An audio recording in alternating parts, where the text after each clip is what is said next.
condamner, justifier les événements qui agitent la Corse depuis quelques jours. On parle d'instrumentalisation de la jeunesse, d'usage disproportionné de la force, du courage des uns et des autres, de la faiblesse des autres aussi. La violence privée est toujours préoccupante, car elle n'est pas contenue par un appareil législatif désigné démocratiquement. Elle suscite forcément des dérives dont nous savons malheureusement qu'elles profitent toujours à la fin aux ennemis de la démocratie et de la justice. Mais il existe normalement un garant de cette justice et de cette démocratie. Ce garant s'appelle l'État.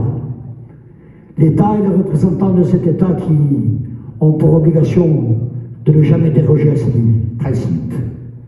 Ils prêtent serment au nom de ces principes. Nous, à notre niveau, nous apprenons à nos enfants que les principes de liberté et de justice doivent être défendus à tout prix, car ils nous protègent du totalitarisme et de la dictature. La culture dite libertaire moderne place tous ces principes humanistes au sommet de tous les bâtiments officiels, au début de tous les textes officiels. Partout on affiche hypocritement la justice avec pour devise liberté, égalité et fraternité. Et on voit que lorsqu'un acte injuste heurte ces principes, notre jeunesse ne s'en inquiète pas.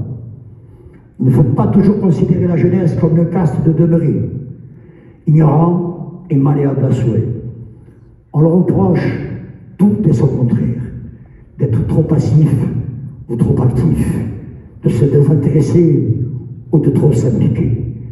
Bien entendu que certains instrumentalisent la jeunesse.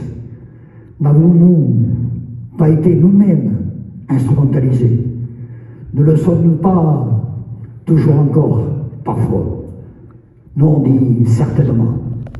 Et ceux qui jouent sur cette corde sensible, ils parviennent, car ils vivent tellement bien lorsqu'ils ont 15 ou 20 ans.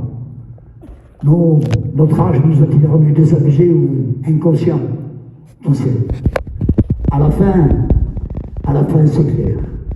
On considère légitimement comme un premier responsable de la justice qui détourne son regard lorsque cela l'arrange.